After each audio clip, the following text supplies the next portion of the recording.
Peran umat Islam pada masa penjajahan dan kemerdekaan. Perjuangan untuk memperoleh kemerdekaan Indonesia tidaklah muncul begitu saja, melalui proses perjuangan panjang yang telah mendahului. Jadi, perjuangan ini dirintis sejak dari perlawanan kerajaan-kerajaan Islam, diteruskan dengan munculnya pergerakan sosial, sampai dengan munculnya kesadaran bernegara yang merdeka. Umat Islam dalam penjajahan. Pada perjuangan di kawasan Nusantara, khususnya di Indonesia yang mayoritas penduduknya Islam, umat Islam punya arti yang sangat penting dan tidak dapat dihapus dalam panggung sejarah Indonesia. Masa penjajahan. Sesungguhnya Allah Subhanahu wa Ta'ala menciptakan laki-laki dan perempuan, menjadikannya bersuku-suku dan berbangsa-bangsa agar mereka saling bersatu sama lain dan saling mengenal. Keyakinan dan semangat yang dilandasi ajaran agama Islam melahirkan sikap antisipasi kaum muslimin Indonesia terhadap perilaku dan tindakan kaum penjajah Belanda yang sewenang-wenang menindas, membelenggu, dan menjajah. Peranan Islam sebagai ajaran melawan penjajah. Ajaran Islam yang dipeluk oleh sebagian rakyat Indonesia telah memberikan semangat dan sikap mental dalam perjuangan kemerdekaan. Tertanamnya memuat sebagai berikut. 1. Jihad fisabilillah yang memperkuat semangat rakyat untuk memperjuangkan melawan penjajah. Umat akan melawan penjajah yang zalim, termasuk perang suci. Bila wafat syahid, surga imbalannya.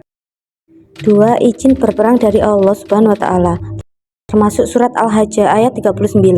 Telah diizinkan perang bagi orang-orang yang diperangi. Sesungguhnya mereka itu dijajah atau ditindas, maka Allah akan membela mereka yang diperangi dan ditindas. 3. Qubulwatan minal iman. Cinta tanah air sebagian dari iman, menjadikan semangat patriotik bagi umat Islam dalam melawan penjajah. Pemikiran tokoh-tokoh di Indonesia. Meskipun di Nusantara banyak organisasi kemasyarakatan keagamaan, tetapi dua pemikiran tokoh-tokoh besar organisasi kemasyarakatan yang banyak dianut penduduk Nusantara yaitu Muhammadiyah dan Nahdlatul Ulama. Pemikiran tokoh-tokoh Muhammadiyah pengikut ajaran Nabi Muhammad SAW adalah nama organisasi kemasyarakatan keagamaan yang didirikan oleh Kiai Haji Ahmad Dahlan pada tahun 1916 Masehi di kota Yogyakarta. Beberapa tokoh-tokohnya adalah Kiai Haji Ahmad Dahlan, Kiai Haji Mas Mansur sebagai tokoh perintisnya, Buya Hamka, Fahruddin, dan Amin Rais.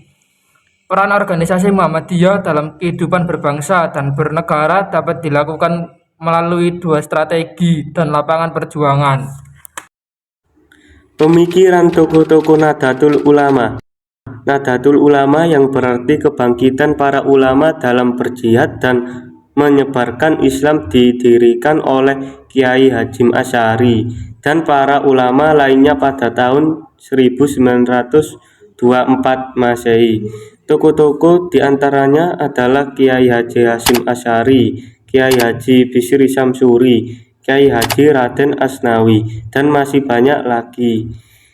Peran Islam dalam kemerdekaan. Kemerdekaan menurut Islam bukan hanya kemerdekaan individual, kemerdekaan yang sangat tinggi harganya, yaitu universal dalam kaitannya antara dirinya dengan semesta.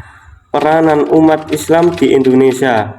Kemerdekaan yang dicapai oleh bangsa Indonesia bukan semata-mata perjuangan seluruh rakyat, tetapi juga merupakan limpahan rahmat Allah. Berikut faktor yang mendorong umat Islam mencapai kemerdekaan. Faktor ideologi, faktor politik, faktor ekonomi, faktor sosial, dan faktor budaya. Dalam perjuangan mempertahankan kedaulatan Republik Indonesia, umat Islam punya peranan penting secara fisik. Umat Islam dengan Laskar Hizbullah Sabilillah, kemudian Askar Sabil atau APS, dan Laskar Islam lainnya di daerah berjuang membantu TKR atau TNI untuk mempertahankan NKRI dengan perang gerilya melawan sekutu Nica atau Netherlands Indiscivil Civil Administration Belanda. Ulama Askar Perang Sabil atau APS bersama pasukan TNI dari Siliwangi melawan pemberontakan Partai Komunis atau PKI pada tanggal 18 1948 dipimpin oleh Musa dan Amir Syarifuddin yang akan menghancurkan NKRI Komunis Internasional yang berpusat di Moskow, Rusia. Kaum nasionalisme dengan TNI berhasil menghancurkan pemberontakan PKI pada tahun 1948.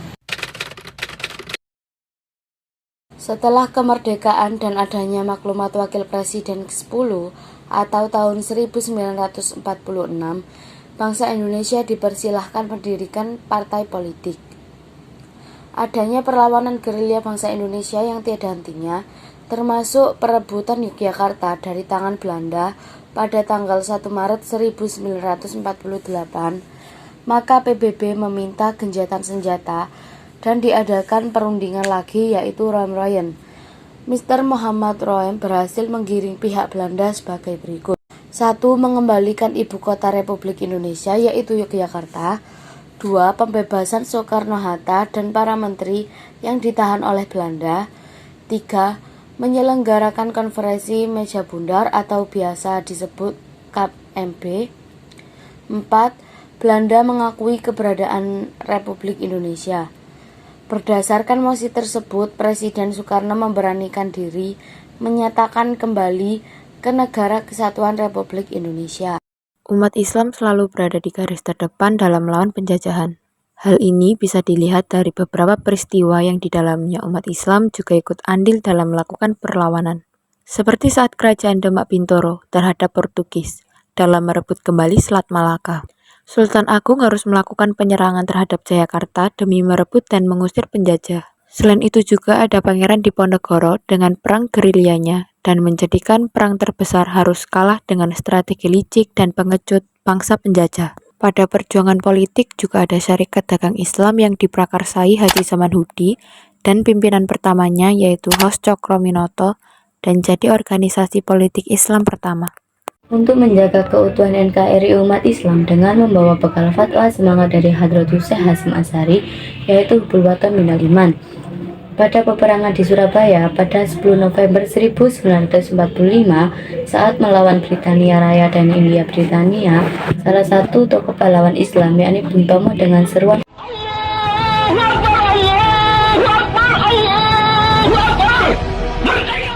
masih banyak lagi tokoh-tokoh pahlawan yang beragama Islam yang ikut berjuang melawan penjajah hingga kini Indonesia bisa merdeka.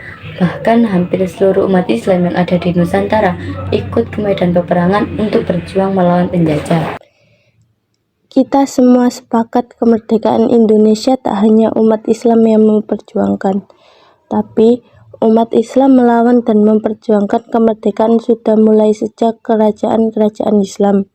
Bahkan berbagai bangsa Eropa yang datang di Nusantara dengan membawa 3 tujuan. Salah satunya adalah menyebarkan kekristenannya tak mampu mengubah keimanan umat Islam. Namun, keimanan umat Islam semakin kuat keislamannya. Jadi rasanya memang pantas jika Islam disebut sebagai jati diri bangsa Indonesia. Memang kemerdekaan Indonesia tidaklah muncul begitu saja, namun melalui proses perjuangan yang begitu panjang dalam kemerdekaan Indonesia.